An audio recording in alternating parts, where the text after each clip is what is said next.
तो गाइस, जैसे ही आप अपने ट्रेडिंग अकाउंट में लॉस देखते हो, लॉस बुक करते हो, तो सबसे पहले आपके दिमाग में इन दो में से एक थॉट आता होगा। पहला ये कि या तो आपने कोई न्यूज या इवेंट मिस कर दिए, और दूसरा ये कि या तो आपके चार्टिंग पैटर्न एनालिसिस में कोई प्रॉब्लम है, जैसा कि आपको मार्केटिंग एजेंसीज ने सिखा रखा है। लेकिन मैं आपको बताने वाला हूँ कि ये दोनों के दोनों assumption most of the cases में गलत है। एक छोटी सी चीज होती है जो आपकी स्टॉक होल्डिंग से पहले आपको एक रिसर्च कर लेनी चाहिए। बहुत ही इंपॉर्टेंट टॉपिक है जिसको आज हम इस वीडियो में सीखने वाले हैं। आपको किसी भी स्टॉक में एंट्री से पहले ये पता होना चाहिए कि उस स्टॉक में प्लेयर्स किस किस टाइप के एक्टिव हैं, क्योंकि जो जो भी प्लेयर्स उसमें एक्टिव है उस हिसाब से ही उसका प्राइसिंग मूवमेंट और प्राइस फैक्टर डिसाइड होता है। क्योंकि ऑब्वियस सी बात है, मेरे जैसा कोई रिटेल इन्वेस्टर या ट्रेडर अपनी एंट्री और एग्जिट स्ट्रेटजी अपने हिसाब से चलाएगा, उसकी कोई सोफिस्टिकेटेड एंट्री और एग्जिट होती भी नहीं है। और जैसे कि म्यूचुअल फंड्स हो गए, हेज फंड्स हो गए, इन लोग के पास एक प्रॉपर एंट्री और एग्जिट स्ट्रेटजीज होनी चाहिए, क्योंकि इनके पास रहता है एक लार्ज अमाउंट ऑफ मनी, और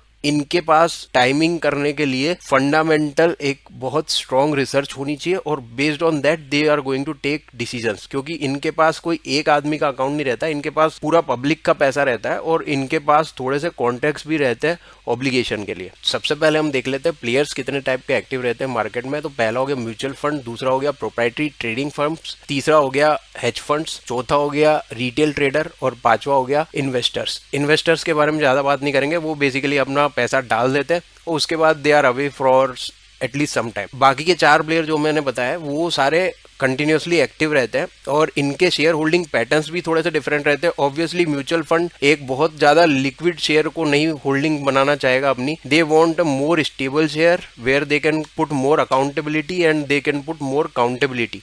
यानी कि थोड़ा सा स्टॉक का एक तो वो लार्ज कैप की तरफ ज्यादा वो फोकस रखते हैं, क्योंकि वहां पे एक स्टेबिलिटी आने लगती है, कंटिन्यूस ग्रोथ के भी प्रोस्पेक्ट रहते हैं, और वहां पे प्राइस फ्लक्चुएशंस कम होते हैं, which is good for institution. जो लार्ज स्टेक होल्डर्स है वो हमेशा एक स्टेबल शेयर की तरफ देखेंगे, लेकिन रिटेल इन्वेस्टर्स वगैरह इनके पास पूरी फ्लेक्सिबिलिटी रहती है कि वो जहां चाहे वहां इन्वेस्ट कर सकते हैं। तो जो इंस्टीट्यूशन इन्वेस्टमेंट होगा वो बेसिकली आपको बड़ी कंपनीज में या ज्यादा स्टेबल पोर्टफोलियो वाली कंपनीज में मिलेगा, और अधिकतर इंस्टीट्यूशंस उन्हीं शेयर्स में एंट्री करते दिखेंगे। और कुछ शेयर्स आपको ऐसे मिलेंगे जिसमें आपको रिटेल पार्टिसिपेशन बहुत ज्यादा दिखेगा, और जो जब भी आपको वैसे शेयर्स मिलेंगे तो आपको वहां पर लिक्विडिटी भी बहुत ज्यादा मिलेगी, क्योंकि वो शेयर्स हर न्यूज पे रिएक्ट करते हैं। अलग अलग आदमी का ओपिनियन अलग अलग होता है और वो अलग अलग तरीके से बिहेव करते हैं, तो उन शेयर्स में आपको बहुत वॉलेटिलिटी दिखेगी। ठीक है, ये तो एक छोटी सी बात हो गई।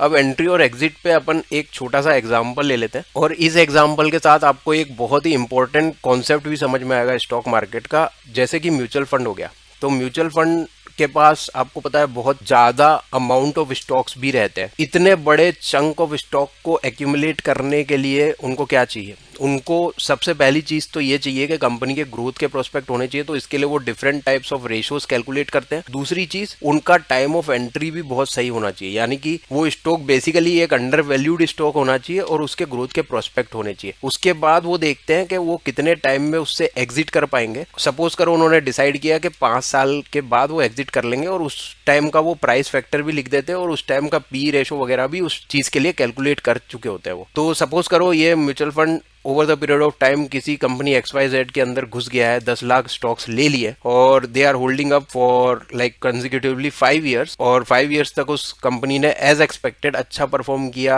हर साल अच्छी न्यूज आई, हर साल उसने ग्रोथ दी। जब 5वें साल में वो स्टॉक पड़ जाएगा, और जब when it is close to the saturation point what mutual fund have calculated earlier 5 years back, तो वो स्टॉक कैसे बिहेव करेगा? सपोज करो इस साल भी उस कंपनी ने अच्छे रिजल्ट दिए, इनफैक्ट पिछले 5 से 10 साल के बीच के से भी ज्यादा बेटर रिजल्ट दिए, एक्सेप्शनल रिजल्ट दिए। तब क्या होगा इस स्टॉक में? तब आप लोग को लगेगा कि इस बार तो एक्सेप्शनल रिजल्ट आए, तो ये पर्टिकुलर स्टॉक बढ़ना चाहिए जबरदस्त तरीके से। बट नहीं, यहाँ पे जो म्यूचुअल फंड ने कैलकुलेट किया था वो अपने सैचुरेशन पॉइंट को ऑब्वियसली हिट कर जाएगा, और जब वो सैचुरेशन पॉइंट को हिट कर गया, सैचुरेशन पॉइंट को हिट करने का सबसे बड़ा इंटरप्रिटेशन तो ये हुआ कि वो अपने लेवल को रीच कर गया है, जो उसका मैक्सिमम पोटेंशियल लेवल था उसको रीच कर गया है। तो अब यहां से हो सकता है थोड़ा सा और हाई हिट हो जाए, लेकिन ज्यादा चांसेस ये है कि वो यहां से या तो लेवल को मेंटेन रखेगा कुछ टाइम और उसके बाद डाउन साइड दिखाएगा, या फिर वो सीधे डाउन साइड दिखाना शुरू कर देगा। तो इस पॉइंट पे म्यूचुअल फंड व्हाट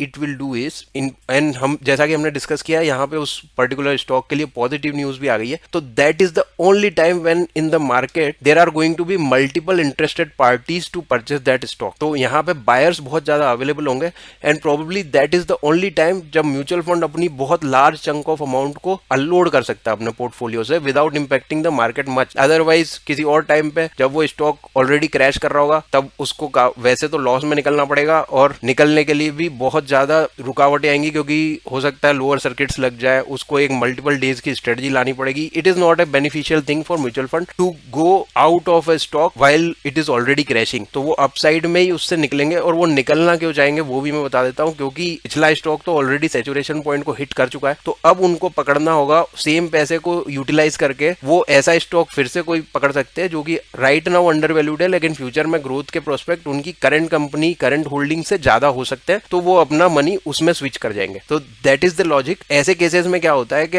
आपको समझ में ही नहीं आ पाएगा कि even after a good news और अच्छे रिजल्ट के बाद ये कंपनी गिर क्यों रही है, तो उसका लॉजिक ये रहता है। Anyway we were discussing it, तो मैंने आपको ये एग्जांपल के थ्रू बता दिया। अब हम थोड़ा सा ये भी देख लेते हैं कि अलग अलग प्लेयर्स जो दूसरे प्लेयर्स हैं हमने डिस्कस किए, उनकी स्ट्रेटजीज क्या रहती है। तो जैसे प्रोप्राइटरी ट्रेडिंग फर्म्स क्या रहती है, तो they are little bit smaller player than mutual fund, वो भी इंस्टीट्यूशंस ही होते हैं और वो लोग सोफिस्टिकेटेड टूल्स यूज करते हैं और इनकी स्ट्रेटजी रहती है quickly get in and quickly get out. तो ये हमेशा किसी बड़े इवेंट से पहले घुसते हैं, फटाफट पैसा बनाते हैं और निकल लेते हैं, और and they use sophisticated tool for this. उनकी अपनी रिसर्च टीम होती है, एनालिटिक्स होती है, और उस बेसिस पे वो अपना डिसाइड करते हैं। Hedge funds are just like mutual funds but they are not for the regular people, they are for rich और ultra rich high net worth individuals होते हैं, उनके लिए होता है। और मतलब बहुत ज्यादा अमीर लोग होते हैं, उनके सेपरेट अकाउंट्स होते हैं हेज फंड्स में, और उनका पॉलिसी रहता है हाई रिस्क और हाई रिवॉर्ड रेशियो, और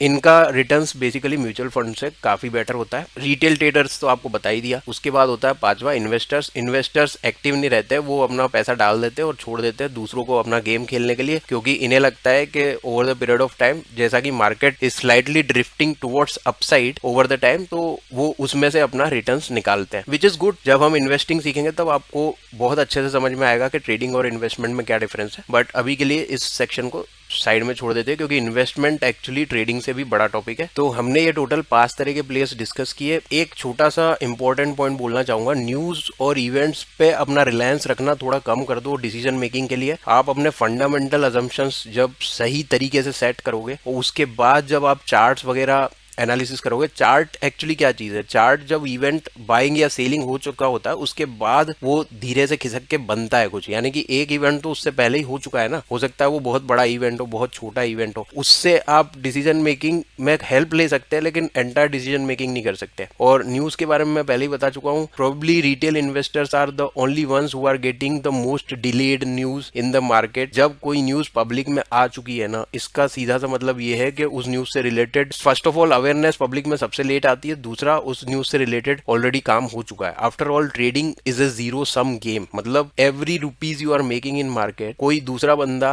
अपना पैसा लूज कर रहा होगा तभी आपकी पॉकेट में वो प्रॉफिट बन के आ रहा है। सो until unless you are very smart with your entry and exit strategies, वहां आपको मैक्सिमम टाइम फिर लॉस ही दिखता रहेगा। इसलिए you need to be very careful with your trades while choosing them. Thanks for watching this. अगर कुछ काम का मिला है यहाँ पे तो सब्सक्राइब कर लेना। We are going to bring more and more insight, जहां से आपके फंडामेंटल्स बहुत ज़्यादा क्लियर हो जाएंगे। तो स्टे ट्यून्ड, मिलते हैं आगे किसी वीडियो में।